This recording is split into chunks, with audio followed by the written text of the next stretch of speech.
Hi friends, कसे आहात? तर मी आणि सुनील अंशला राणीच्या बागेत फिरायला घेऊन आलेलो आहोत आणि तुम्ही पाहू शकतात की वीकेंड असल्यामुळे इतकी रश होती की तिकीटला देखील खूप उशीर लागला। तर फायनली सुनील तिकीट घेऊन आले आणि आता आम्ही आतमध्ये एंटर करणार आहोत।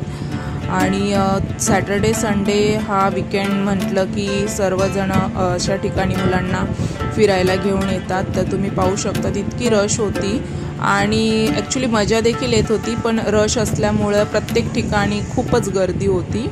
आणि इथे पाहू शकतात की वाघ बघण्यासाठी इतकी रश होती तुम्ही विचारच करू शकत नाही। पण फायनली हा वाघ आम्हाला दिसला आणि हे पहा, इतका सुंदर, इतका छान, म्हणजे समोरून दिसत होता। आणि लहानपणी जसं मी राणीचा बाग बघायला जायचे, तो राणीचा बाग फारच वेगळा होता। आता खूपच याच्यामध्ये बदल झालेला आहे।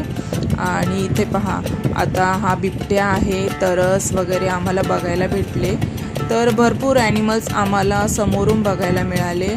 आणि इथे हा टॉर्टॉईज आहे आणि अंशला टॉर्टॉईज खूपच आवडले। मला माहीत नव्हतं त्याला टॉर्टॉईज आवडेल, बट त्याला खूपच प्रचंड आवडले आणि टॉर्टॉईजमध्येच त्यांनी खूप वेळ घालवला।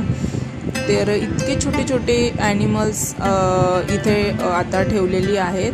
पहिल्यांदा मी लहान होते तेव्हा असं एवढं प्रशस्त नव्हतं, तेव्हा असं एका छोट्याशा जागेवर सगळे ॲनिमल्स आपल्याला दिसून जायचे। पण आता एक स्पॉट खूप लांब लांब आहे आणि तुम्ही समजा व्यवस्थित प्लॅनिंग केली तर तुम्हाला सर्वच ॲनिमल्स बघायला मिळतील। बट तुम्ही एकाच ठिकाणी जास्त वेळ एखाद्या प्राण्याला बघत बसलात तर मग तुम्हाला पूर्ण ॲनिमल्स बघायला मिळणार नाही। कारण आमचं असं झालेलं आहे, आम्हाला पूर्ण ॲनिमल्स बघायला नाही मिळाले आणि 5 वाजता त्यांनी आम्हाला बाहेर जायला सांगितलं। आता हे आम्हाला पेंग्विनसाठी पण खूप मोठी लाईन होती आणि आम्ही मस्त पेंग्विन्स वगैरे बघितले। आणि इथे बघा कॅन्टीन आहे छान, आणि या कॅन्टीनमध्ये आम्ही मस्त खाल्लं वगैरे आणि पुन्हा फिरायला गेलो। आता हे पक्षी नंदावन आहे, इथे बरेचसे पक्षी होते। तर आणि वेगवेगळ्या जातीचे पोपट म्हणा, त्याच्यानंतर खूप वेगवेगळ्या प्रकारचे पक्षी होते। आणि इथे पहा किती प्रकारचे पोपट तुम्हाला दिसत आहे ना। आणि अंश तर इतका हॅपी होत होता ते सर्व बघून, आणि आम्हाला देखील आता असं वाटत होतं आम्ही लहान मुलंच झालेलो आहोत। बट रश खूप होती, भरपूरच गर्दी होती।